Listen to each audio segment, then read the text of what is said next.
forsake them, but they follow me. I wish I could take it easy, but the fame was. That's my mama, the hustler, sister, Santa box. I'm a golden stone.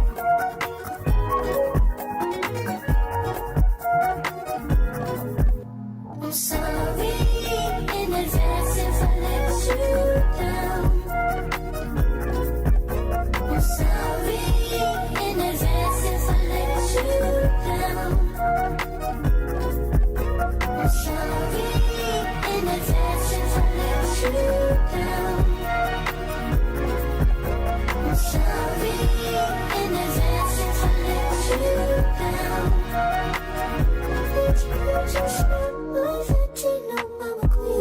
Damn, back the fuck up. I got all this pimp shit up in my dreams. Ooh, blame that on my mother. I can't go nowhere less than me. My lover's on trouble. First I'm exciting, then I'm gaslighting. Make up your mind. I'm rich as fuck and I ain't nothing at the same time.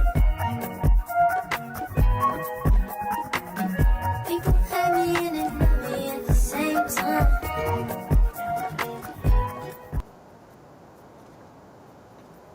Hey, y'all. Come on in the room. Come on in the room. How is everybody doing today? Drop a comment. Let us know how you're doing on this fine Thursday, this Friday's Eve, honey. I've just came back to work this week, and I'm so glad it's almost over. If you guys are new here, though, my name's Ashley. This is My Sweet Perspective, where I give my take on all things TV and movie related, and y'all know we're here to put you on, and I'm not here alone. Y'all see her. Y'all love her. Tyra over at Struggle Reviews TV. How are you today? And are you ready to get into these sirens? Girl, I'm awesome.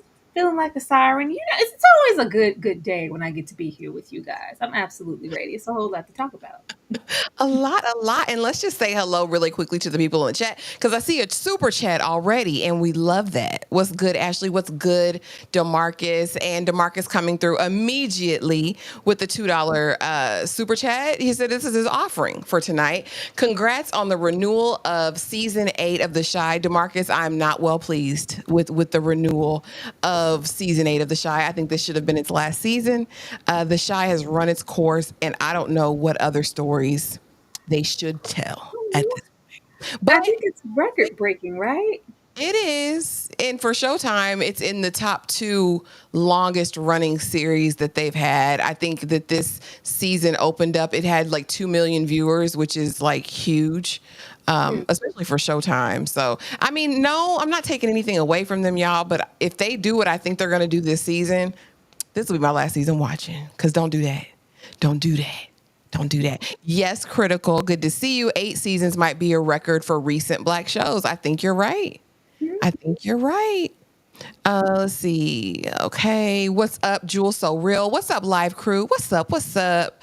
Anakin, not Vader. Hey, everyone. Be sure to like the live. Please leave a likey like, you know.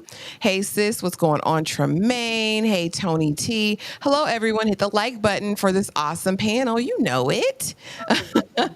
I walked into this show with low expectations, but came out loving it and wanting more. Anakin. We'll get into it, but I'm just saying, I enjoyed myself over here with these sirens. Hey, Breeze, what's good? What's good? DeMarcus says, Siren seems like a new version of Mean Girls. DeMarcus probably didn't watch. He probably just watched your little intro there. Okay. Super sticker. DeMarcus, thank you so much for the $1.49 banana peel. Okay. Thank you. Never seen that one. Hey, TP, what's good? What's good? Hey, my baby, what's going on, Miriam? Hey, Darfalina. Ashley Bakari is out of here. And if they do, listen, I don't want to talk about my review will be dropping tonight. I will finally get it edited and up because I did do a review for the first 2 episodes. So that'll be up.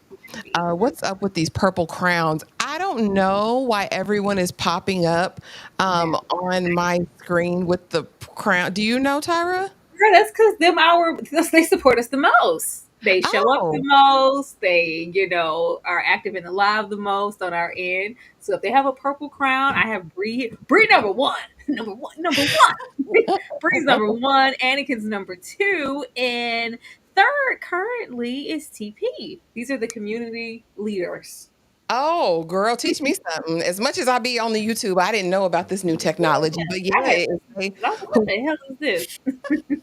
I said this shows who's down from day one, I guess, and who be here in these streets. All right, I'll take it. But you guys, without further ado, we are going to hop right in to the show because Tyra was like, Ashley, did you watch Sirens? No, Tyra.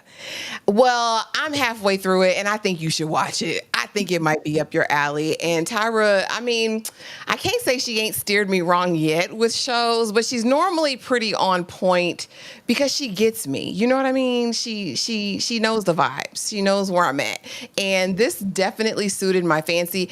I didn't know what to think, but I was very pleasantly surprised. Tyra, as we start every live, overall thoughts. What did you think of Sirens as a series? Look at the ocean in the background. It's cute.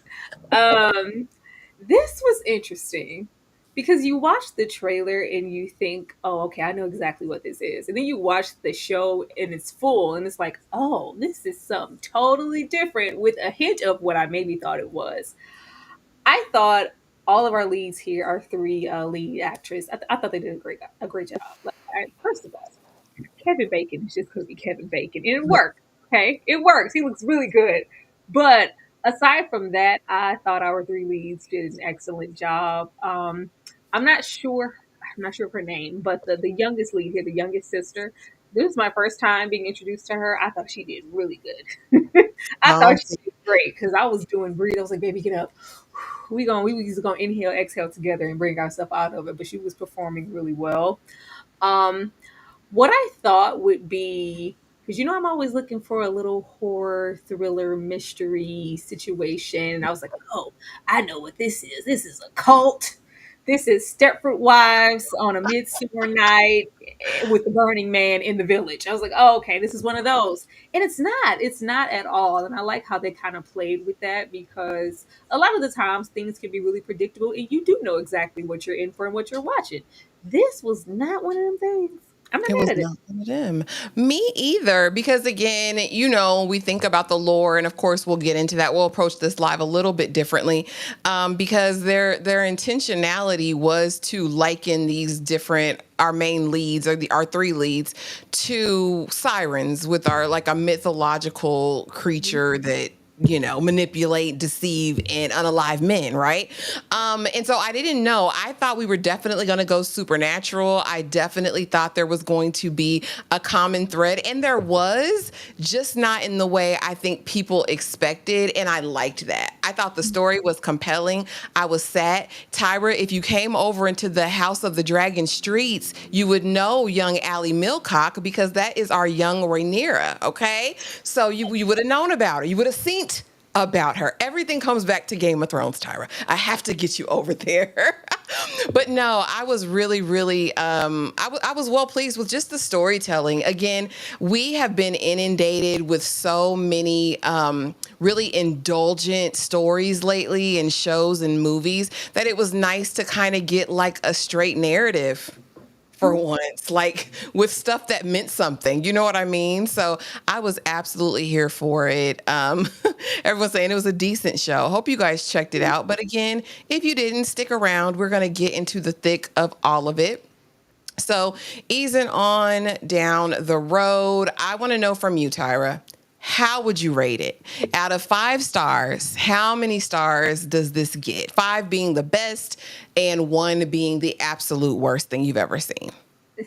Damn. I definitely give it 3.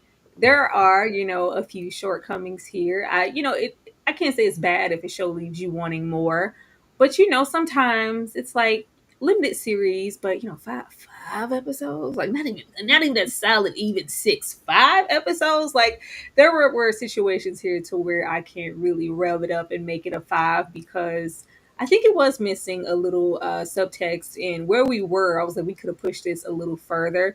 Would I have liked to see some mythical stuff happen and them happen to turn into mermaids towards the end? I mean, I wouldn't have been mad if they would have all dove into that ocean and turned into the most like creature s sirens of it, like just horrific. Like, oh my god, that was in there the whole time. Like, I would have maybe stood up for that. But that's just the horror in me. But I'm definitely going to give it a 3. Okay. And I would say, and I'm going to be nicer than you, Tyra, because Tyra's like, yeah, it was average, middle of the road. But you're. But you're right. I really feel like if I would have even got like one of them catching their glance in a mirror and they were like the other creature, or we saw like a reflection in the water of, them being something else, or when they looked in the mirror, or even when they saw themselves, because all of them, kind of the core thing that united all of them, I feel like was their trauma and their feelings of like rejection, abandonment, being, the old thing. One is vying for her youth. One really is kind of sick of her station because she is bound by duty. And then you have one who just really wanted to escape. And I really want your life. So I really would have liked that. I also probably would have liked the ending was really, really rushed for me because it was like, oh, that was you the whole time? Like, girl, like you really? Like Automatic. we shared one kiss while we were fishing. Like, and then it's like, oh, I'm your new wife. Like, he says he thinks he's in love with me. Really, mama? So for that reason, I am going to give this a 3.8 out of 5. Oh my gosh. It's a 3. You couldn't give it that solid 4. It's a 3. Put points on it. You guys drop it in the comments and let us know how you would rate it if you watched this. Out of 5 stars, how many stars would you give it? I'm curious and I want to know. And because we rated it, I had to go over there to Rotten Tomatoes. Shout out to Nikki, honey, because she gave me this idea, but she be having you guess, who said what about what. We're not doing all that, but I did want to see what the people were saying. And, the tomato meter is the official critics, right? These are real critics certified, whatever. And 75% of them rated this fresh. And then as far as the popcorn meter, that's for like lay audience members, rated at 65% on the popcorn meter. And we have mixed reviews. This is far from the traditional form of a thriller or family drama. Series traces female relationships, with an act of magic. I liked it. Some people were like, this was not it. I wanted, it was predictable. We've seen this before. Some of the audience was like, yeah, the man always wins in the end. Turned on each other, and it was, blah, blah, blah. The draw here is godly luminosity, if at all, commitment to the performances. And that was kind of like the thread I saw throughout all of the reviews, is that this was very well acted, and there was chemistry amongst the cast, which can be rare. Somebody said it in the chat, even the daggum staff of the house were funny. Like in their moments, they got to shine. Loved it. So that's what they said, but they're harder than me. I was like, what did y'all want? They wanted horror like Tyra did. They wanted to be in them horror As streets. we go on, I'll say why. Because my thumbnail says bait and switch. I feel like this was a bait and switch situation. Like, oh, this is what we're getting. I thought we was getting something else from that trailer. She said, I don't like that. Don't do me like that. But you know what I'm saying? Everyone talks about trailers nowadays giving away the entire show, and you really have nothing to look forward to because it's spoiled immediately. So that might have been a little bit refreshing. But again, this is a 5-part Netflix limited series blending dark fantasy, psychological horror, and contemporary drama. This is what the people say. And this is actually, as far as genre, they said that this is a dark comedy. And I didn't find a lot funny about it. So I was really, and I think that some of the studios do this so that it can be in different categories come like award season. What do you think about that? Did you view this as a comedy? At moments, but not enough for this to be a dark comedy. Like, I felt like a lot of the subject matter was very serious. It had comedic undertones, definitely, especially when we first get there and it's all peppy and it's like, what the hell? Where's everybody in these pastels? And it's a little whimsical, but aside from the color palette, the subject matter is pretty heavy. But I could see how somebody could watch it and maybe put it over there. Girl, because wasn't funny. I was like, what was funny? In the car when the mama tried to unalive her, what was funny? When she was not taking her Clonopin and crying in the middle of the floor in the fetal position, what was funny? Like, Them the, giving her, she said, "Here, take my gum." oh, That was God. funny. Child, that was nasty. I was sitting there like, what are we doing? And they showed that in the trailer. I was like, oh God, they're eating each other's gum. And this is set on a mysterious and secluded island estate. I say, think jump in the broom, honey. This was, this was they land. We have an enigmatic billionaire, Michaela Kell, played by the Julianne Moore. The story centers on Simone DeWitt, played by Millie Alcock. Did she even become a full attorney? But she's drawn into Michaela. She's Michaela's personal assistant who's at her beck and call. And while it alludes to kind of a nefarious like nature of Michaela, like being very specific about what she wants, I liked how they played it low key because it wasn't overt, right? Everything came out of the mouth of Simone. So it's like, did she really say that? Like, I liked how there was like an air of mystery about who Michaela was. And as the story progressed, we find out that she's much more nuanced than maybe we thought in the beginning. Because initially I was like, oh, Michaela's like our big bad. Like, she's the enemy. And it turned out not quite. Did they subvert your expectations with Michaela? First of all, it was very funny to be running up and down this aisle and calling this white lady Kiki. I thought that was so funny. I ain't seen no white teen woman named Kiki. She's like Kiki, like because I got play cousins like, hey Kiki. I was like Kiki, but yes, I like that because I think you're waiting for the moment that is confirmed. Like, we knew it, you're evil. And even the moments that we did get, they were really surreal. And those were the more so fantastical situations. And it's like, was it a dream? Is she actually doing this? Is she putting something in the food? I think we went all the way over to White Lotus and them, Non-Perfect Strangers, all of these things, because we keep seeing these things. So you're just waiting for her to be maniacal. And it's just like, no, she's just a woman from the most part from what we could see. And I think that was a extremely subverted expectation because we just knew that she was evil. She was plotting. It was MK Ultra mind control. She had a code. Hey, he. Oh, y'all all entrapped. But what is she doing? What does she have on you to keep you guys hearing these pastels? Like, what are all the rules in place as to why you can't smoke? You can't do this. Like, no, she's a little, cynical and anal about things and a little, off her rocker because how can I get my husband back interested in me but evil? I don't think we got confirmation on that. The only thing that they had was, we know you did some with that wife, and that turned out not to be true either. So what exactly did she do? Exactly. Other than kind of age out the system. Like, she aged out. And so very soon, Simone's estranged sister, Devon, played by Megan Fahey, arrives seeking to reconnect. But really, because, girl, you would never send me this edible arrangement and leave me to take care of this daddy by myself. Hidden motives surface and past wounds reopen, pulling both sisters into a spiraling dance of manipulation, obsession, and survival. But was it? We're going to get into each of these ladies a little bit more. But first, let's talk the lore of it all.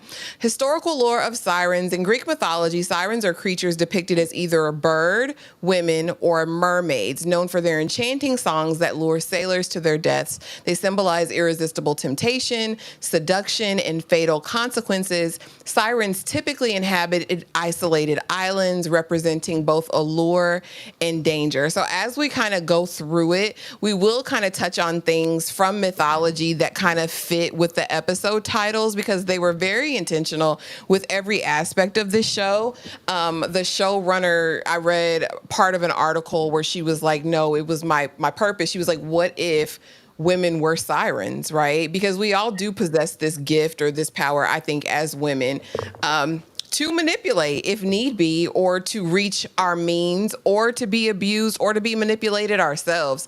And so I kind of like the idea of that. I was actually really, really shocked that some sirens before were depicted in bird form. I'd only ever referenced sirens in terms of birds, like, period. And so the other part of the history of it is that the goddess Demeter created sirens to protect Persephone. We know Persephone is a goddess who spends half of her time in the underworld with Hades because he kidnapped her. Well, that was the fault of the sirens. The sirens messed up their job, so Demeter took their wings and threw them into the ocean. That's kind of like the Greek of it all as far as that goes. But let's go on and That's let's. a good show right there.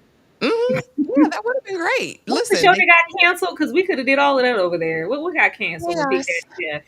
Chaos. chaos. Why y'all do that? Stop. It was so good. Why'd you do that? They took chaos away from us, like everything else. Like they took Jeff away, they took chaos away. Like, come on. And so we have Simone here, played by the Millie Alcock, and like I said, go over there in them House of the Dragon streets, and she plays a young Rhaenyra, which okay, girl. But she's over here, and Simone is ambitious. She's hiding and running from her past. She's using her feminine wiles, honey, because in that very first episode, she's busting it down with the elderly man next door who just so happens to be a millionaire, right? She wants to be Michaela. I think that's evident instantly. There's something about Michaela that she strives to be or to attain. And it's not really overt, but you get that in the undertone because she does her best to do so good for her. Like, she's definitely seeking validation and approval from Michaela in addition to the funds. This lady has PTSD and trauma, definite mental health issues, honey. She on that Klonopin because her mama tried to unalive her by smoking them out in a car. Lord Jesus. Really no regard for how others view her. She's selfish, very, very, very, very selfish. And I mean, does she have a right to be? Struggles with identity, morality, and temptation. Is there anything you would add to Simone or want to expound on as far as her character is concerned? No, actually, you have everything here. um, Simone was interesting. Simone is the case study here for the film where you think it might be Kiki.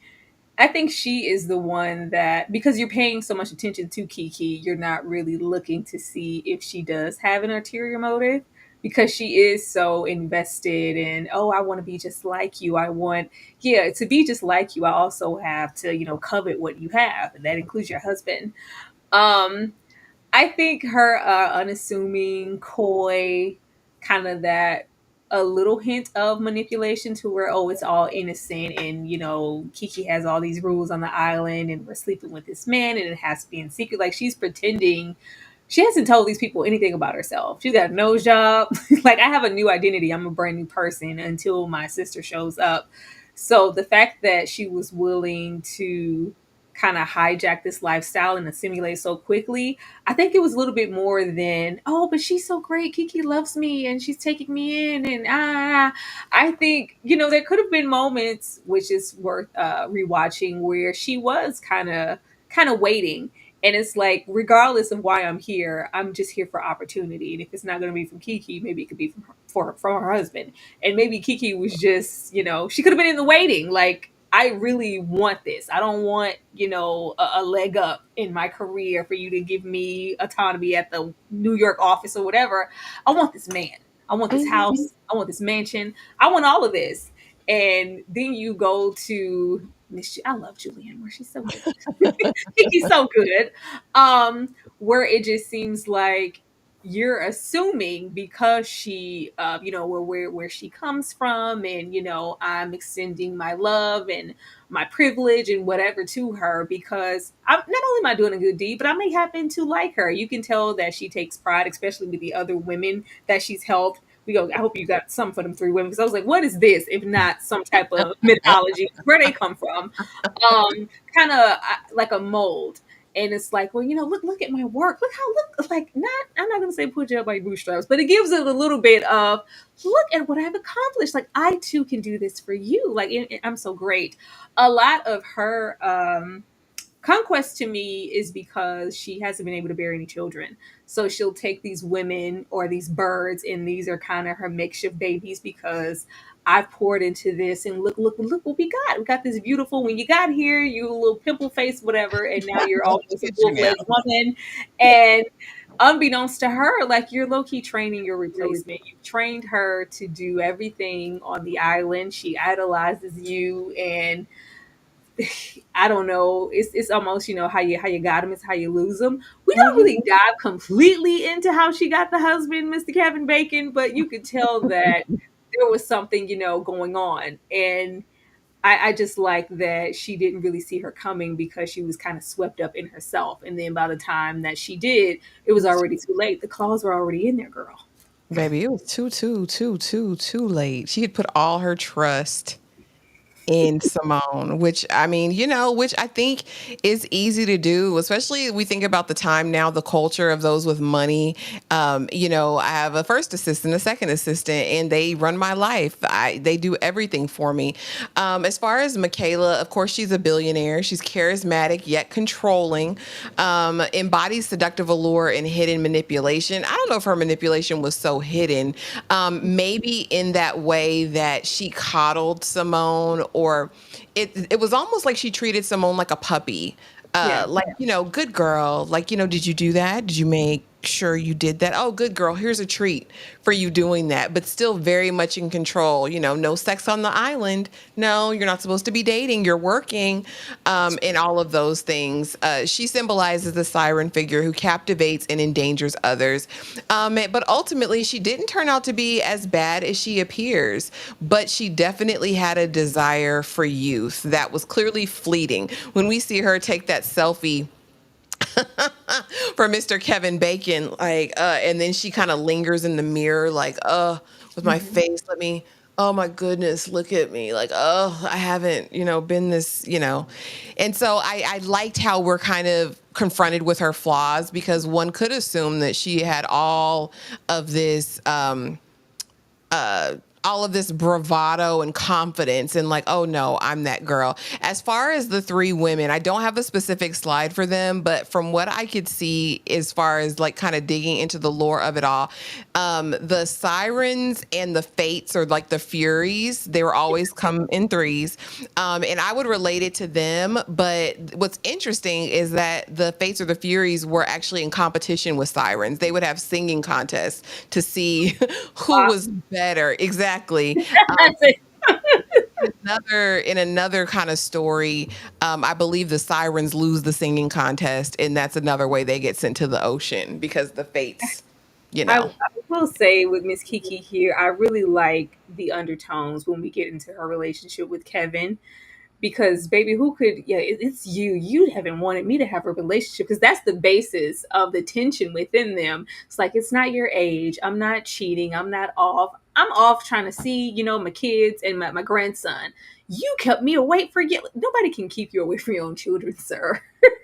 No, nobody can. You allow, she's kind of taking the brunt of the blame for this. Meanwhile, they have this contract, this prenup, to where she really gets nothing in the end. But you can tell that she kind of let her career and who she may have been outside of him subside, and this has become her life, and it's just consumed her. But was that a smart choice? We don't know, because you got discarded real quick. Real quick. I mean, it was longer than the first marriage, they said, right? I think it was 13 years. But also, I guess that kind of also speaks to her character, because what kind of woman wants to alienate you from your children? Even in her attempt, you're right.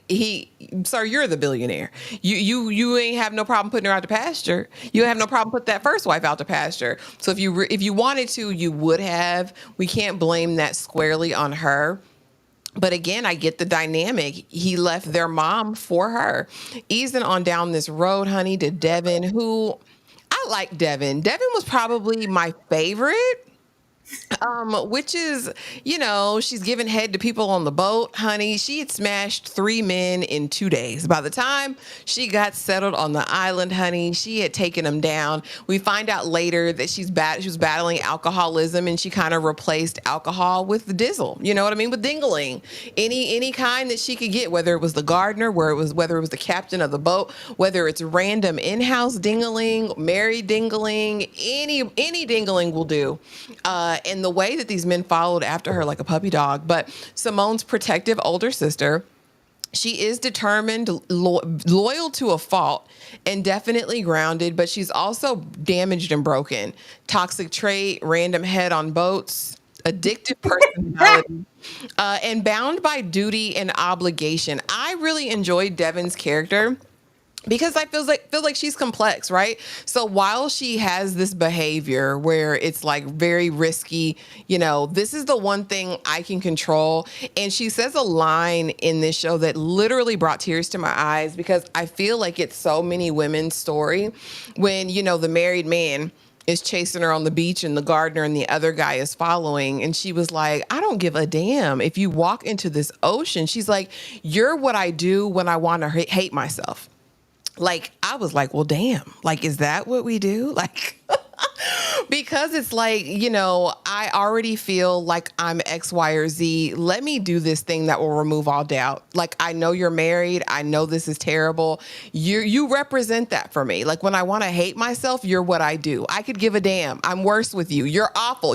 I was like, damn, is he going to walk into the ocean? Like, is he really going to walk into the ocean? But then on the other side of that, you have her taking care of this father with early onset dementia, Alzheimer's, whatever it is, and really kind of forsaken her dreams. She came home to take care of her little sister, albeit it was a little late. Some damage was done. She still relinquished her college career. She came back to take care of her sister, and now taking care of his dad. And who knows how long he will live. But she's here on the island to get Simone because I need help with dad. Tyra, what do you think about Devon? Oh, miss, I got to put something in my mouth. This is a long trip. It's a long boat ride. Just like, ma'am. My mouth. I I enjoyed Devon. Devon, before we got to that last episode, was the one here where I felt like we were really leaning into the siren tropes of it and this lure, and it's just like, let her breathe. If she blinks at a man wrong, he's coming. Like, it's she has that draw. Um, I like how complex she is as a character and how damaged and broken she is, because even though we're showing up, the edible arrangement from hell, a lot of it is out of, I do need help and it's hard on me just physically and financially, but it's also resentment. Why do you get to be here and live your best life and change who you are and become a new person and expand? Meanwhile, I'm stuck taking care of our father, and I sacrificed this and I gave up. It's your turn to give up something. When is my life going to start? And it says a whole lot. She was very complex, because sometimes I was like, oh my god, girl, when she licked that man's neck, I said, girl, what's his name, Javier? Jose, Girl, get off that man's neck. He said, girl, I am married. She's like, oh, sorry. But you get to really just see how grand her sexual appetite is, and how she's connect that to how damaged she is. And if it's not a drink, it has to be something. I was like, well, baby, that means you're not okay. That means that you're not okay. But yeah, as far as the man, even when we're getting into the marriage situation and the worker from school and all of that, and then we get there, just the control that she had and how she manipulated everything to kind of work in her favor, all while having absolutely nothing, no prospects, like, just, girl, have you showered today? She looked so dusty. She did. But yet and still they were trying to lay things at her feet. So I was like, baby, if she ain't a siren, I don't know who is. But I really like that regardless of what was happening, she did make it a point to go, I'm not here for the money. Even if it's with a different intent, I'm here for my sister. I want to know what's going on. I'm still her big sister. I still need to protect her. And even if you're sharing gum, you'll never know her as much as I do. That part. Hey, A, good to see you. Wants to know, but are men really lining up with a woman they know had 3 eggplants in their mouth over the past 3 days. Baby, let Devon tell it. Yes, them jokers were lined up. Looking how she looking right now. Before she got her makeover, they still wanted that thing. They wanted that thing. That's a dangerous thing to me. Because, girl, where's it been at? I liked it. I thought it was giving white privilege. Hell yeah, they lining up. What are we talking about? If it was whatever, it would have a different notation. We having 3 penises before we could even get off the boat and go to shore. But on Devon, it's like, I don't care. I just want to look like there was a need. They wanted to coddle her. They wanted to rescue her. They wanted to have sex with her. They just wanted to be all things to her, if you allow me to. I was like, oh, I mean, we've seen that. That's accurate, eh? We see it. We see it often.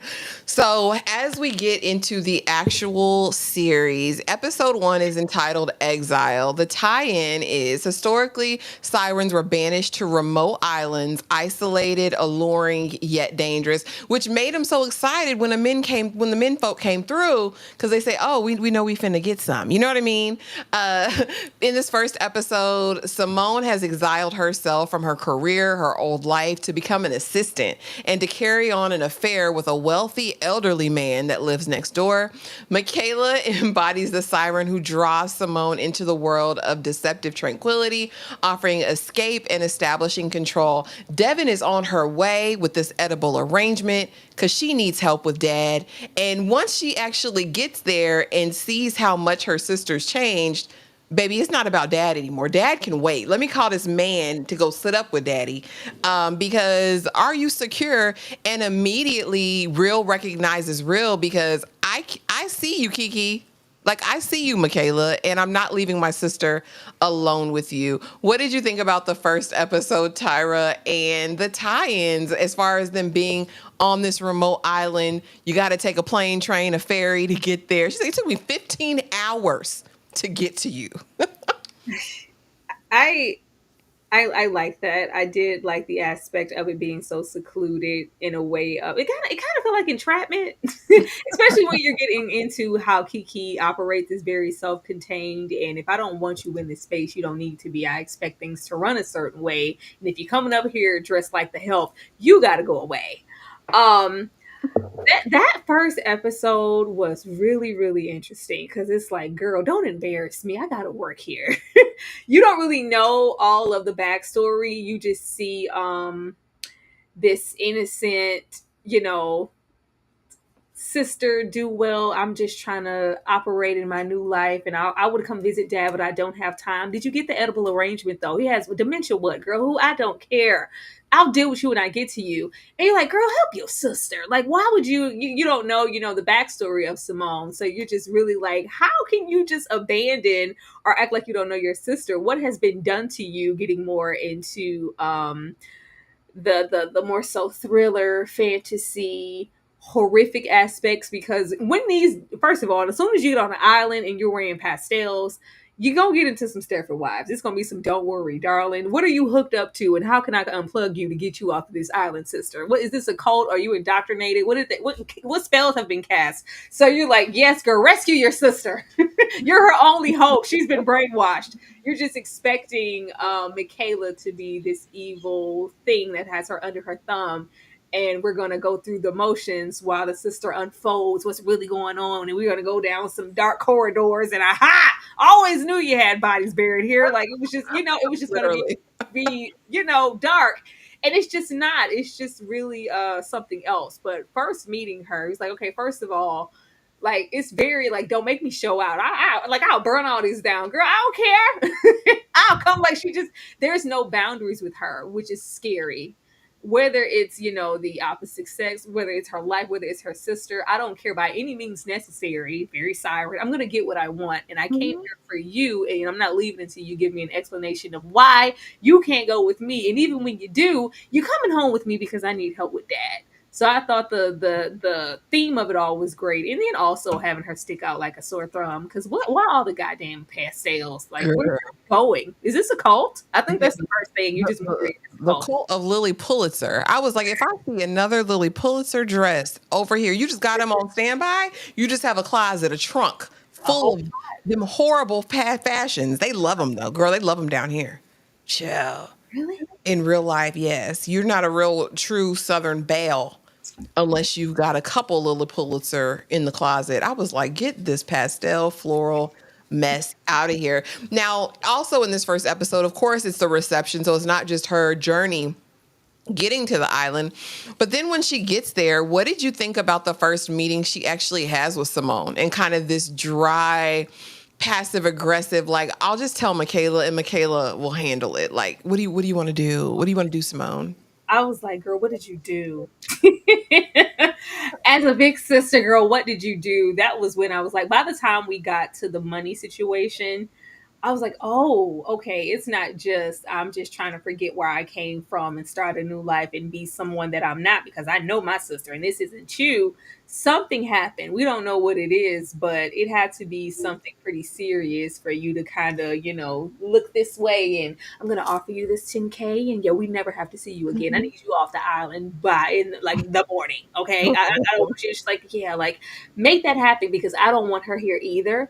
I was like, oh, girl, she really brainwashed. You're going to have to do double duty to get her out of that mansion because she's stuck. I didn't know, but I was like, either she's severely brainwashed and they have her hooked up to something, or Basement. something occurred that we don't really know about. And I think that's a theme through all the episodes until I don't even know if we like really figure stuff out, but it's always kind of a double meaning to everything, which is great. Absolutely. Shout out to Rod. Thank you so much for the $5 super chat. She said, oh, dad is sick? Eat these vitamins. I was like, oh, that's the pricey edible arrangement. Girl, that was a $300 edible arrangement. While you playing, girl, you better eat that fruit.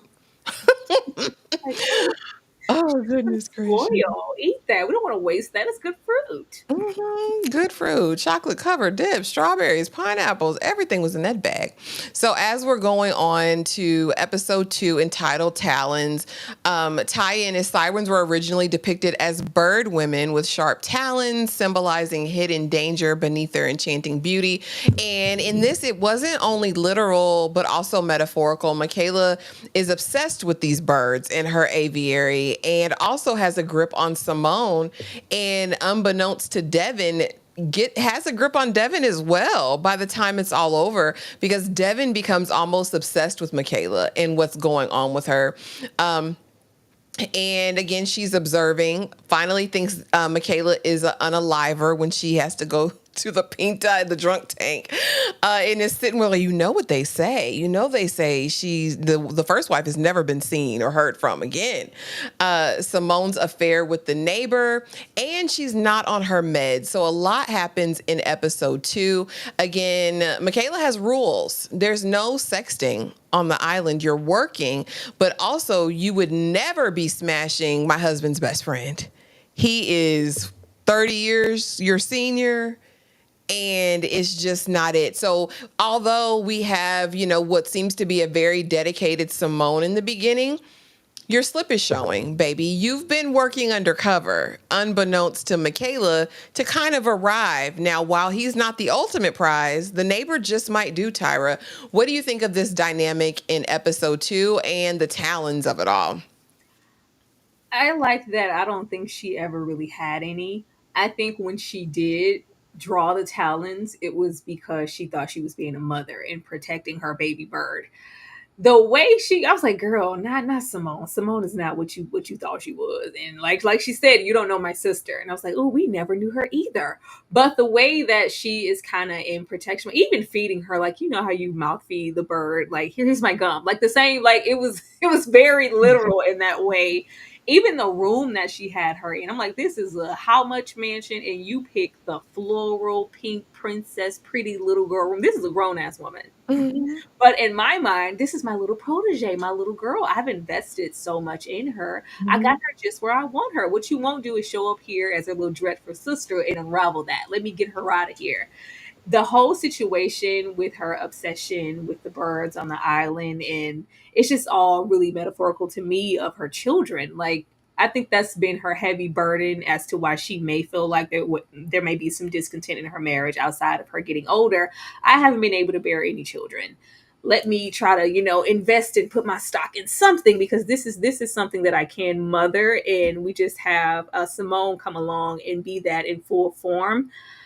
I like that, because when that damn bird flew and into her window, I said, "Oh, okay, it's supernatural. Something's happening. I don't know what's happening, like, but it's sick. Like, oh, well, what is going on?" Her and the emotions, the sleeping in the bed with her, and her kind of also Cuddles. her, like, going back to the puppy situation. Like, you're all things to me, especially with my husband being absentee. You're my emotional support animal. You're just everything. And it kind of, I think, shatters her when she realizes that she may not be everything that she thought she was. Even when we're getting into, where, there's no sex, I feel like maybe she maybe had other proteges, or maybe it could have been something and it wasn't. But with this one, what you won't do is sleep with this one and discard her like you've done many of the girls on the island. I don't want you sleeping with this. I think it was motherly. I don't think it was so much of no sex for anybody, even though that's how it's coming off. They have the double meaning here, and it's like she wants to control every aspect on this island, all the way down to who gets to have a cigarette and who doesn't. I think it was kind of mother bird, like, no, I'm going to protect you, even though you don't think I am. And I think we get that mostly solidified with his character when he kind of unfolds later on, and he shows kind of his teeth, and it's like, was he so great? Like, maybe she was just trying to protect you. Meanwhile, she's thinking, I'm leaving here with something. I want a billionaire too. I want some of the things you have. She's coveting everything.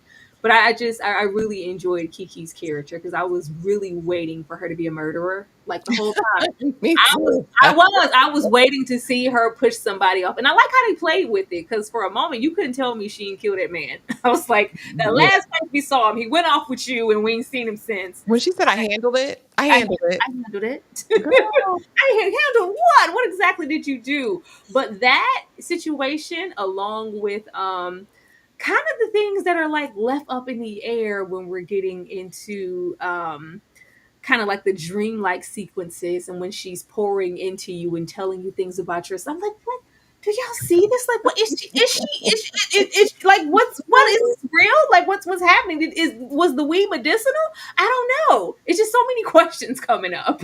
I don't know. So many questions. And again, this is when kind of the veil starts lifting. And I agree with you, because later, Michaela's husband, Kevin Bacon, honey, is going to tell her, you loved her. You dressed her up like a doll. Like, you doted on her, and you made her your own creation, like, in every way. And this is what you want to do. But this is the episode, it kind of becomes like, can I trust you? Like, because I think at this point she's already kind of lied. Like, you never told me you had a sister, like, or what was going on? Is this the only thing you're hiding from me, Simone? Yeah, that's it. And then Jose comes in with the cameras and is like, she's been disabling these cameras every night. Like, what's good? Oh gosh, she's I guess I was trying to think of, like, why wouldn't she be taking her meds? I guess for me that would probably be her admitting something to herself about her mental state. And it's like, I'm in the best place of my life. I don't need those anymore, when low key you probably did. Because I'm like, girl, why are you not taking your meds? Girl, she definitely did, honey, because when she got found out, it was a wrap. So now Peter is home. That's Kevin Bacon. And he done brought back damn Michaela a gift allegedly from Japan, and she said, this is satin and not matte. This is not from the original place. This is a forgery. I need you to follow my husband. I know what you did. We can put all that behind us. The neighbor's really broke. Like, he's not going to be able to provide anything that you need. And the tie-in is, of course, for this episode, Monster, is that Sirens represented monstrous temptations, beautiful exteriors, hiding sinister truths. Who's the real monster? Is it Michaela, Simone, Peter? Simone is exposed and has a crash out, and now has to spy on Peter for Michaela. Devon is smashing her third islander and watching her little sister unravel. Like, who was the monster, or were they all monsters, Tyra? everybody here is a monster. Everybody's kind of here for what they could get for themselves, even though there may be like pure and good intentions behind it. Because dad has dementia, he misses and mentions you all the time. Like, why can't you just come? How could you just? Meanwhile, when we find out what dad did in their like traumatic family history, it's like, can we really blame her for not wanting to go back? Like, are you serious? I wouldn't want to go back to that either. That's traumatizing. That's sick. And then we got old Kevin here. Kevin, I just He's so fine, girl. He getting older and girl, fine. that's foot loose here. That's foot loose.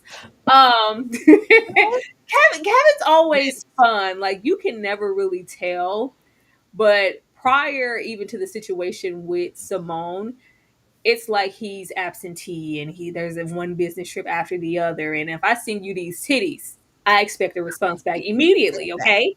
And you didn't say anything. So you can see that he's unhappy within his marriage. So just how long were you maybe looking like, Simone looks good today? Was that always a situation or did because we don't just pop off and kiss somebody outside, okay? We don't just do that. Nothing warranted that in this whole situation. It's just like could it have been anybody or was Simone, special? Was she just there? We don't really know, but we know that he isn't happy within his marriage. And it says a lot about his character that he could so easily just kiss her and just go, oh, I'm sorry, I didn't mean to do that, and just kind of brush it off. Um, I liked I like what it said about Kevin and like who's the real monster because it could easily be him. You could easily say that he was just waiting for an opportunity and manipulating it Lying and in just wait. waiting because eventually, yeah, you need to be replaced. I'm not liking none of this, and I want a closer relationship with my kids, and you've never been there for that.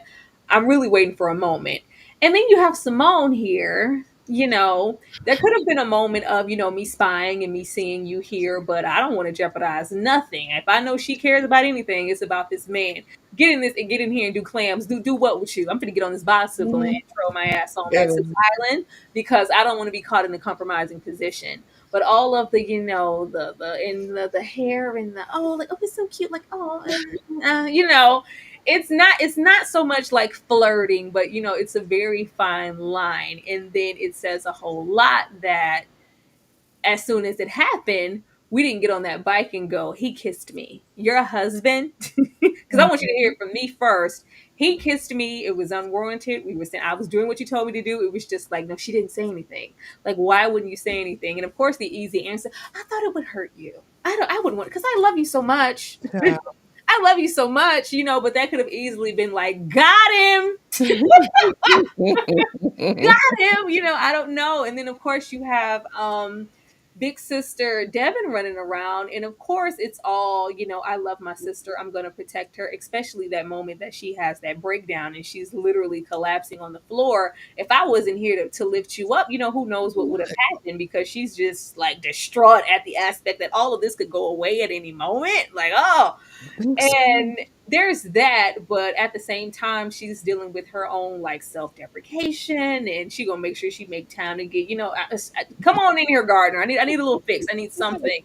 All the while, like, you're trying to get your sister to come back and do what exactly and why. Like, that's something that I haven't dealt with my own trauma in my own time. And because you make it look so appealing, Devin, you're happy, right? I want to come sign up and give me some of that. I don't want to come back to that. That's something for you to do with, in your own self-worth as to why you feel like it's your duty and your job to stay here and only care for dad, and in your older age work on down at the Waffle Hut or whatever the hell she falafel burger or something. Like, no, you have to, of course, Yeah. have more ambition and things for yourself. But the fact that you didn't reach those and you're having a little resentment that you did support and push me to it, and you don't think I'm, as thankful as I should be. Maybe I'm not, but you're also upset that I have options and maybe you feel like you don't, or you miss some opportunities. And then when you have little Miss Kiki's just Kiki's, kind of that typical tortured housewife where you did think like there was some nefarious things or some undertones. Of course, she's protective and the motherly thing with Simone, but at the end of the day, she's just a woman trying to pique the interest of her husband again. And it's just kind of foiling. But in the meantime, I'm trying to keep up appearances. We're going to host this ceremony and the parties and the look and all. all just picturesque until it isn't. And I have, I'm lacking in control so much in this way. It's like that's why she's okay. You remember I said I wanted it on the beach? Yeah, put it all the way up there. I know you just laid it out, but pack up all these chairs, everything for this ceremony, and put it Put it down there. there.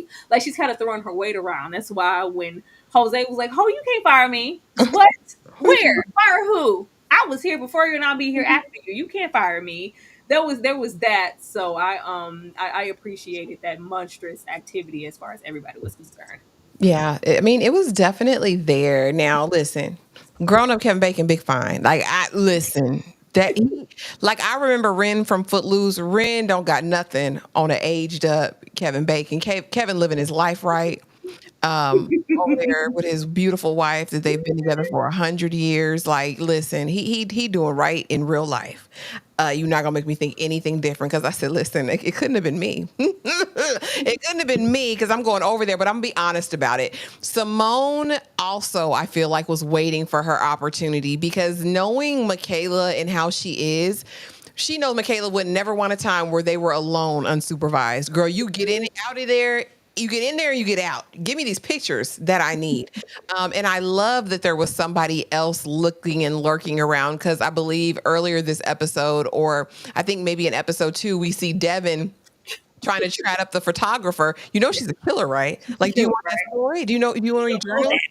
Like, no, I don't want it. Thank you. I mean, and especially she's able to pull herself together so quickly. Again, this morning she was gone for 24 hours. On the floor, crying, spinning out.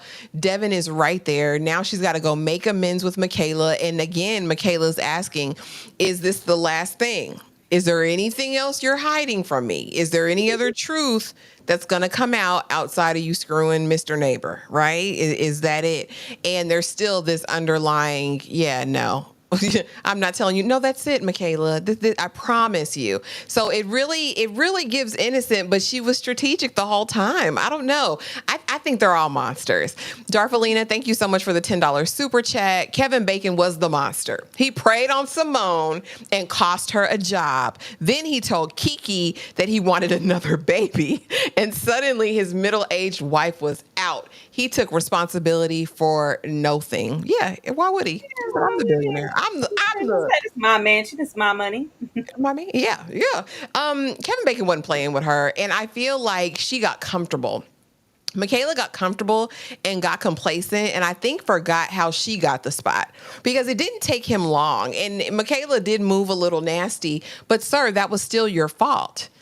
Because even we get this side of him. I think it starts in this episode because this is when they go clamming or whatever they're doing out there. And no, I want to cook dinner for the staff. Like, no, you guys come in. This is supposed to make him relatable. And no, he really cares for people. He's not uptight and bad like Michaela is. He's X, Y, or Z. Bad.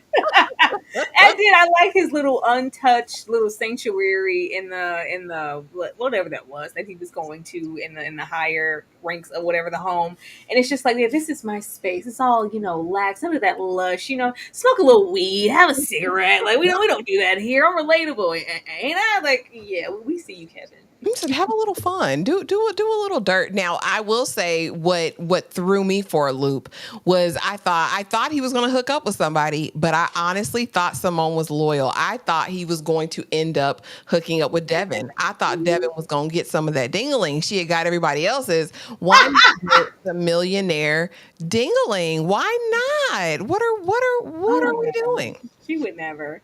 He would never. I think he likes that. Like, ooh, not only is Simone young, but she's already trained to go. Like, why would I want old Devon over there? Step right in. No, nobody want that. Hey Chuck, good to see you. Thank you so much for the $5 super chat. Want y'all to know I'm not actually 3'6". I just support Brother Tort.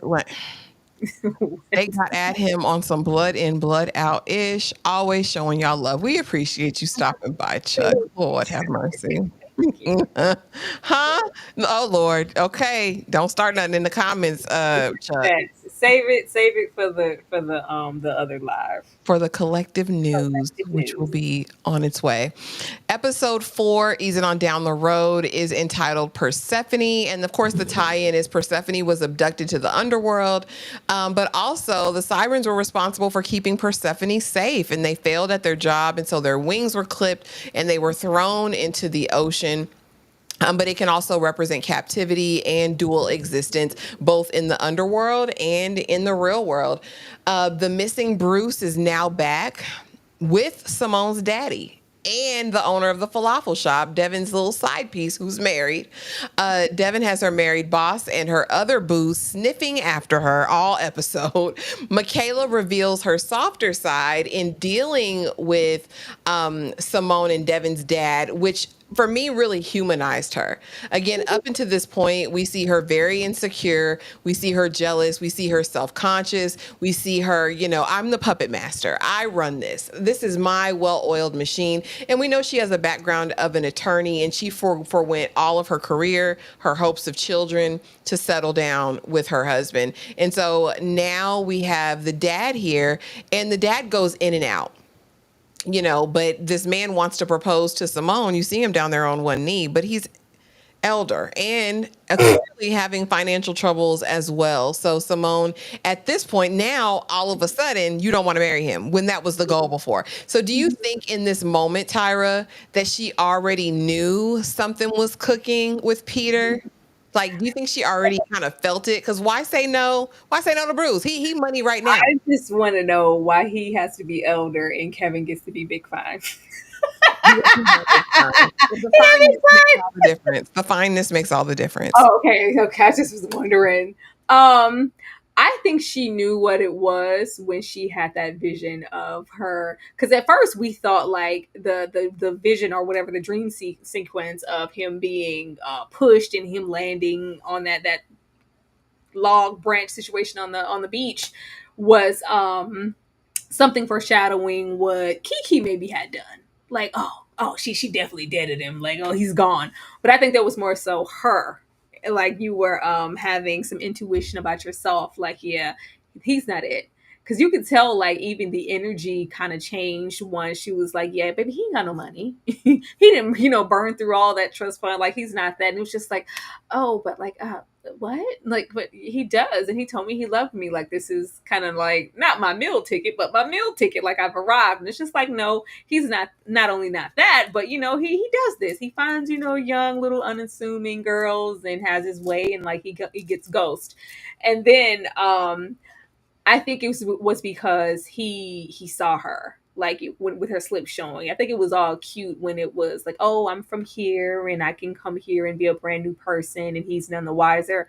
But then when Devon, like, oh, the sister and the trauma of it all, and you from where? You from Buffalo? Like, I thought you said you was like, yeah. It's like, oh, now you want to rescue me? Like I'm some hurt little, like, yeah, I'm not liking that narrative. That's not what I want for myself. I'm trying to be Michaela. I can never be that if I'm looked down upon and you're lifting me up again. I've had enough of that. I'm trying to, evolve and be somebody. I can't be that if you're trying to play, rescue. I think that made him look unattractive. And especially when he rolled up with the daddy.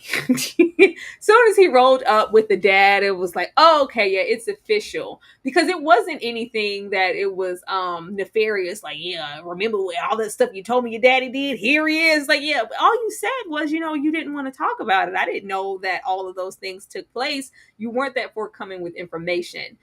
I think if it was prior to all of this, it would have definitely been a yes. But afterwards, it was like, yeah, I'm not trying to be anybody's project.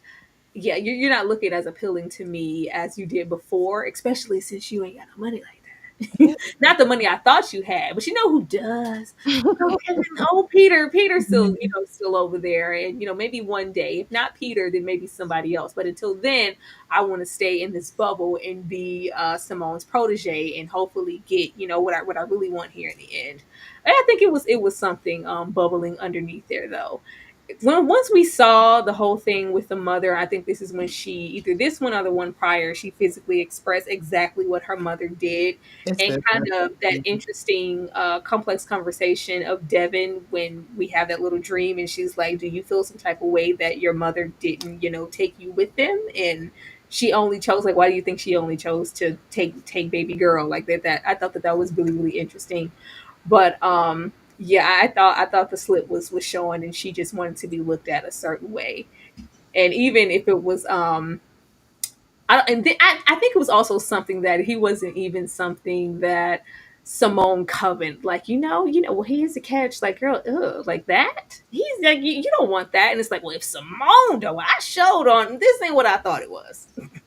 Or the way Devin was looking like, who the hell is this and what you got going on? You can't marry him. Like, what is it? Devin was proclaimed. But I love this is also the episode where we do have a come to Jesus moment with Simone and Devin, and they kind of lay it bare finally, and we really kind of see how ungrateful Simone was for the sacrifice Devin has made, not only to take care of dad, but to take care of you as well. And she's like, well, you did it too late because the damage was done. I was in foster care and, people hurt me. Like I was hurt at home and then people hurt me and now I'm off my meds. Like ultimately, that's what it comes down to. And that type of trauma is insane. So not only are you almost taken out by your mom and you have to watch her unalive herself, right? You're in the car also. Your sister has to come and get you out. But then when you get out, your dad just detaches because he can't live life anymore. He goes into a deep, dark depression. And then after that, he ultimately loses his marbles, literally, right? Or slowly loses. And you have Simone like, I want to go away to school. Like, this is crazy. This is a lot. I'm going to go away, but I can't stay away because I'm really still bound by duty. Like, I need to come see about my sister and let me get her to school. Let me get her to Yale. Like, you know how hard I worked to get you there? And for me, when Simone was like, yeah, and you didn't do enough or whatever she said, I was like, yeah, you're ungrateful. Like, she didn't have to do any of it. It was never Devin's responsibility to come and save you, but it's amazing and incredible that she did. But she ain't had to do that. She ain't have to do that at all. As far as what is his name, Ethan or whatever his name is, the other guy, he's elderly and old, and his money was funny. She said he had tax issues. He had went through that trust fund. All I wanted from you, sir, is the yacht. So I get her saying no. But yeah, the conversation between Devin and Simone was really touching to me because it really showed the depth of a sister relationship and how you can be up one minute and down the next, and how a lot of things that run deep get glossed over. They're grown now. Simone is Yeah. a grown ass woman. Devin, you're a grown ass woman, and you guys have never sat down and had this conversation from childhood, because Simone clearly still holds bitterness and resentment that you didn't come home sooner. What'd you think of their conversation? I thought it was good. I thought it was blame to be had on both sides because everybody always wants to be like the victim. What about me? I was hurt. We're not thinking about, the toll that it took on me. And then you have Devin here kind of spewing the same thing. Well, what about me and the things that I have to go through with dad, or, even the after effects of how he was when the situation happened with mom. It's like, yeah, but I was left there to deal with that while you were off at school, maybe living your best life. And by the time you decided to come back, it felt like it was a little too late for me. It's this sense of feeling abandoned. And then you kind of have Devin here. It's kind of like she's trying to rewrite her wrongs. Like, okay, if I abandon you then, I'm not doing it now. I'm here to rescue you. And it's like, no, I don't need that from you anymore. I'm grown.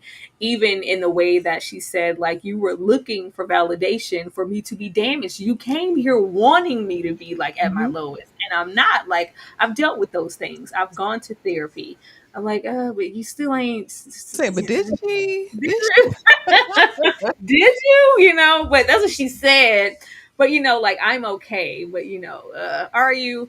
But just kind of relinquishing, like, I don't need that from you. I think it hurt Devin in that moment to just feel like, what purpose do I have now? Because it seems like she's been finding her validation in, if I know two things, my dad and probably my sister, they're always going to need me. And I think she? that's why she was kind of intimidated, of course, by Kiki. Like, I'm the big sister. Like, no, I don't need that per se from you. I need you to go off and figure out what you need and what you want for yourself so you can stop projecting onto me, or just trying to project what you lost and what you sacrificed. You want me to say, like, are you happy now, Gina? Damn, thank you. Like, what do you want from me? of course she could have been, a whole lot grateful, and we have that full circle to where she goes, I'm sorry, I shouldn't have, I should, be really grateful for what you sacrificed for me. But yeah, Devin also can't keep using that as a crutch to go, this is why I'm not where I want to be in my life, and I'm entrapped here. Like girl, it's like she wanted, like, okay, it's your turn. You've been living it's your turn. You're older. Come here. It's like, no, I don't want to swap out with you and give that baby. Put that man in a home. Put get him, get him some help, because I don't think it was just oh, I'm here on the island, you got to stay with dad a little bit longer, and I'm gonna tell your wife, and I think she was enjoying her time away and her little break as well. I do So too. And she said, I got 5 on it. Go ahead. Put him in a home. And I mean, at this point, it's seemingly like, okay, like, all right, we're gonna deal with this. But then, of course, after she rejects the proposal, they go out on the Outer Banks that night, and he falls. No, you pushed me. And so instantly, while all this is happening, Michaela gets approached by the photographer, and it's like, I have pictures of something that happened today. You need to see this. Baby, I ain't never seen nobody's stuff packed up so quick. She said, yeah, I want it all in boxed. No, it's not going with her. It's being donated. Yeah, just pack it all up, round it all up. Meanwhile, Simone is at the hospital, right, with Peter, who, because that's his best friend. He's laid up, gets up, you did it. You did this to me. I know you pushed me. So, Tyra, before we get into episode 5 fully, Siren song, did Simone push that man? she pushed that man. She pushed that man. Okay, said check her back for wings. I know it's something on her. I mean, you know what, metaphorically, like maybe, in a metaphoric way, she pushed him. Like, I mean, if she didn't, like, of course, everything is up in the air and open and it's very ambiguous. But like, if she did, like, why y'all ain't show it to us? Like, why do we cut away? Like, I think the possibility that we can't judge based off of her character and who we've met, like, maybe she did, maybe she didn't. We just really don't know. If I had to bet my money, she did. I felt like she had that vision because she had it. It wasn't anybody else. She had it to, and he survived. Everything's broken, but I think she pushed him. Andrew said he was second guessing if Simone really did put. I think he did. I don't think that man was far out of it. I just think Peter was like, "You gonna shut up." Like, you're Yeah. gonna shut up. You're not gonna accuse her. He steps in very conveniently, because I do think, because that was the thing when that happened, and of course Michaela finds out. I said immediately, she's gonna put Simone in jail. Simone ain't gonna have a future. I thought it was gonna be worse than firing. I said Simone is going to go to jail for attempted unaliving because she threw that man off the embankment. But I should have understood YT privilege. I should have instantly got like, Ashley, that's not gonna happen.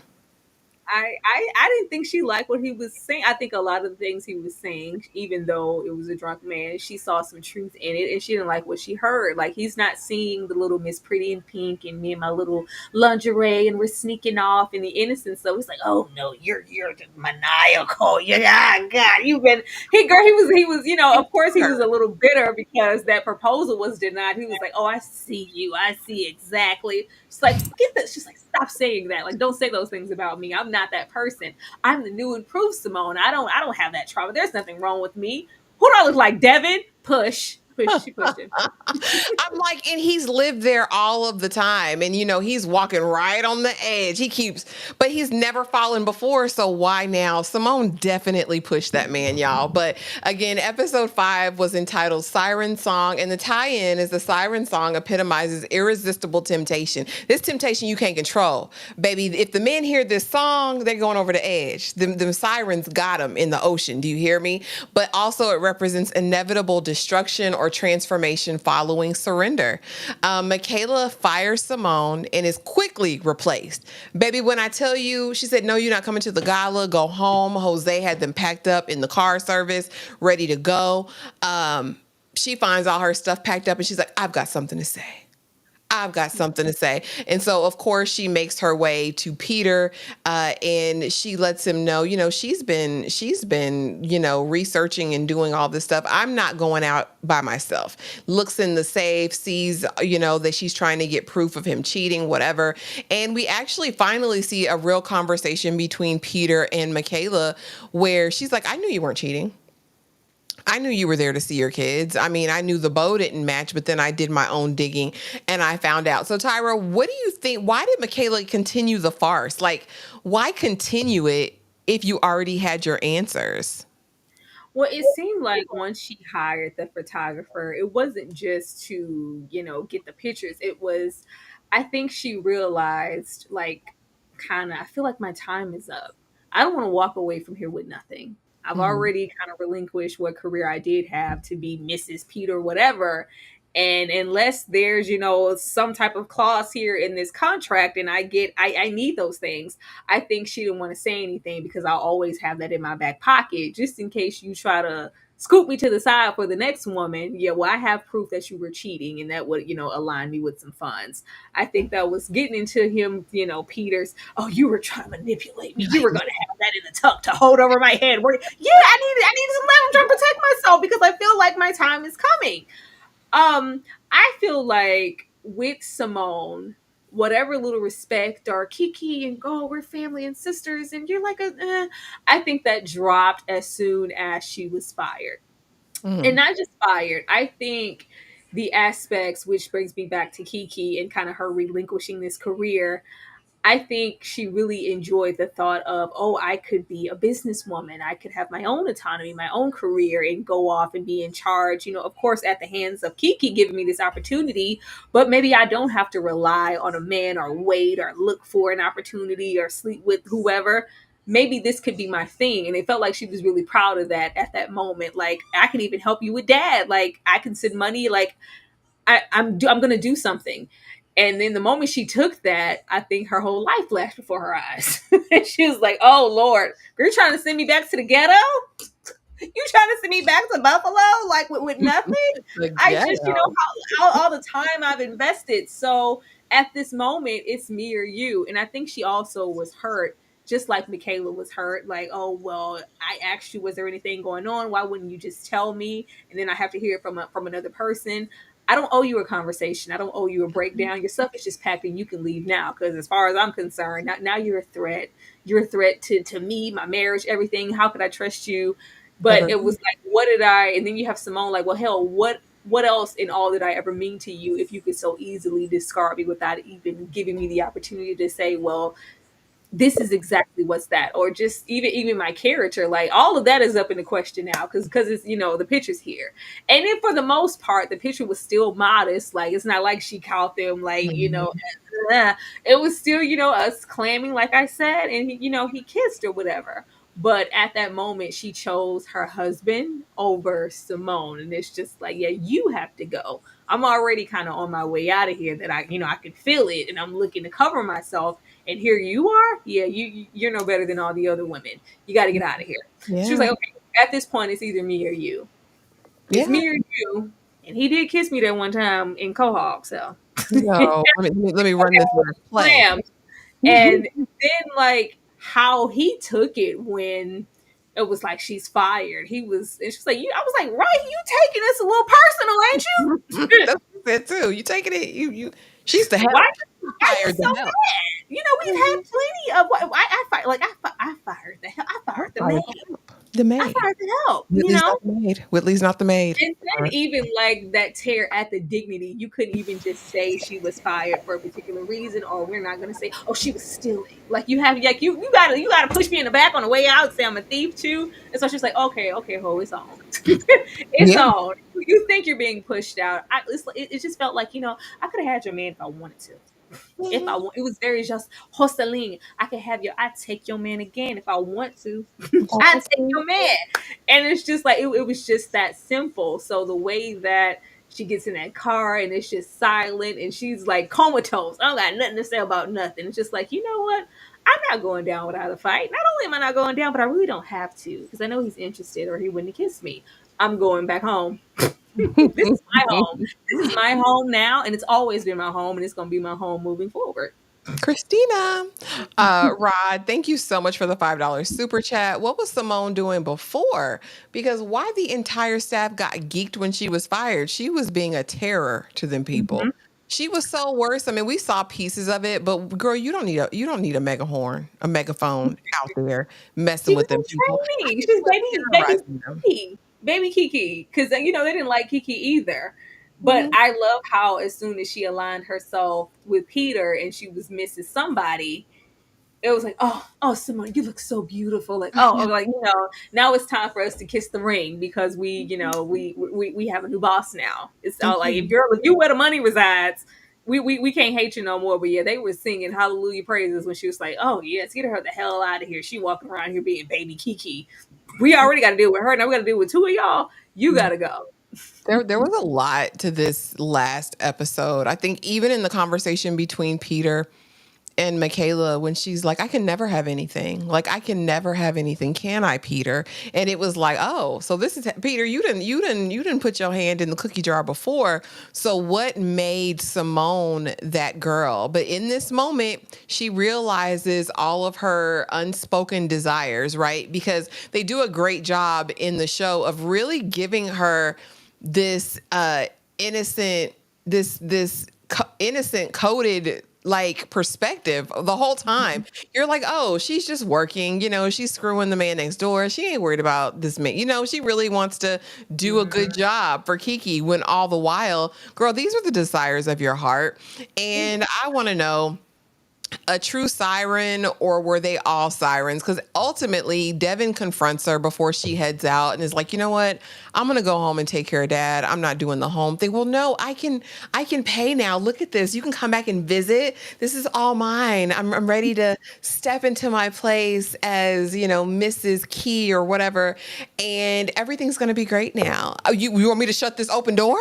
Like, the door is open before me. Well, what about Michaela? Well, what about her? That She lady fired. husband. Michaela's fired. Like, and it's like never a look at like, dang, well, she did put you on. Like, she got you situated. She literally taught you the game. And now you're going to take over her organization. You're taking over her house and her husband. So I want to know from you, was Simone the ultimate siren or were they all three in their own way? I think all three in their own way, but Simone won. Maybe she won. That moment where she's supposed to be watching his every move and she sees him kind of interacting with a child and she looks at him like, oh, like, when he actually, oh, I see you, like, and just a little chummy. I never thought you were cheating. For the record, I didn't think you were cheating. Like, I just knew. And oh, it's such a beautiful. He has your eyes, he has your face. Like, oh, girl, spread it on somebody else, cracker. Spread it on somebody. It was just that fine line of being coy and innocent. And you clearly don't take much for Peter because Peter's like, oh. Not Yeah. only is she young tender thing, she knows how to run the reserve and the birds and this and that. And she don't mind. Like, I don't have to deal with all that plex, all that history I feel like I have with Michaela. Yeah, she was the ultimate siren, but everybody was definitely more so, especially these sisters. Like when she called her, when Devon's ass turned into a Navy SEAL and swam across, the girl, where did you get a wetsuit? What how? Like how? That there, and when she says like, are you a mermaid? Definitely that moment where those guys are traveling and following her nonstop on that beach, and she's like, "Stop! Like, leave me alone!" And they immediately just leave her alone. It just felt like whatever she uttered, they were gonna do it. Even down to them playing with us, like you could go walk in that ocean and die and disappear. Then we don't get see him again. like, what did he walk into the damn ocean? We really don't know, but. Yeah, I think Simone was just waiting. It was just like, if this happens to not work out with Michaela, just like you felt like you needed some insurance and some leverage, this whole time Peter has been mine because I could have your man if I want to. I'll take your man right out the box. Ain't that what he said? Listen, but you guys, that was Sirens. That was the series, a limited series. Like I said, I thought there were some important things. I hope you guys liked the way we presented it tonight. Any final thoughts on Sirens before you let the people know what you got going on, Tyra? What I got going on? Um, I will say, looking at other discussions or whatever about it, a lot of people are saying like, I don't see the window. First of all, they didn't really like it as much, which is fine. But like, I don't see the window or the opportunity for there to be any more story to tell. I was like, I see some. Oh yeah. I see some. I wouldn't mind this continuing on, even though it was a limited series. But hey, Netflix, if it's just that successful, maybe they'll come back with something. But I would love to pick up with Simone and see what she's doing. Have Devon like visit her, and she's really like oh my gosh, like who are you for real this time?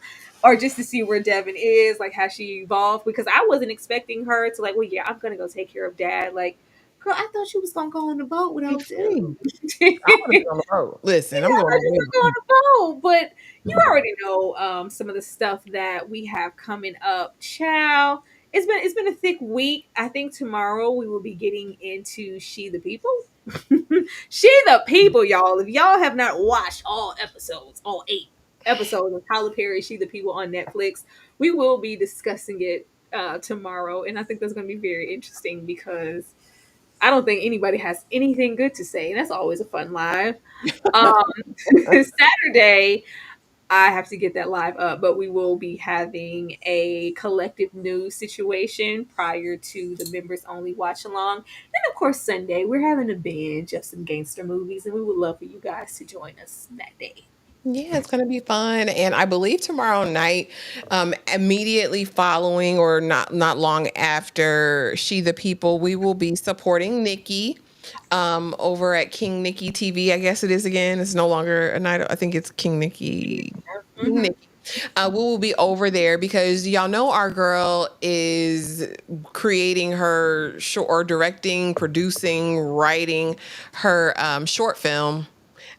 So we want to support her with that and help her fundraise because, it's expensive and we want to do everything we can do to support her, to support Black women creatives in this space, because I know she's got a goal to get this pushed pretty soon. So we will be doing that tomorrow as well. So just be on the lookout, you guys. Please, if you're not already, make sure you're subscribed to both channels. Consider the membership. Join us over in the collective Discord. We have to 220 people? Like it's thick over there. Come over. Come join the collective family. But yeah, anything else before we go, Tyra? Y'all heard what she said. Get over there. Like, stop playing. Like, because a lot of y'all be missing out. Like, we do a lot of stuff with the members, but we also do a lot of open things. And if not for anything, even if you're not in any of the other rooms, just the chat when we're watching something is ridiculous. And you're missing out on fun and community if you're not over there. So get over there, please. Absolutely. And it's unfiltered over there. So, Yeah. there's that. But we appreciate you guys so much coming through. We know this isn't the regular content, but we wanted to talk about it, try something different, try something new. So thank you guys for being here, and we will see y'all in the next video.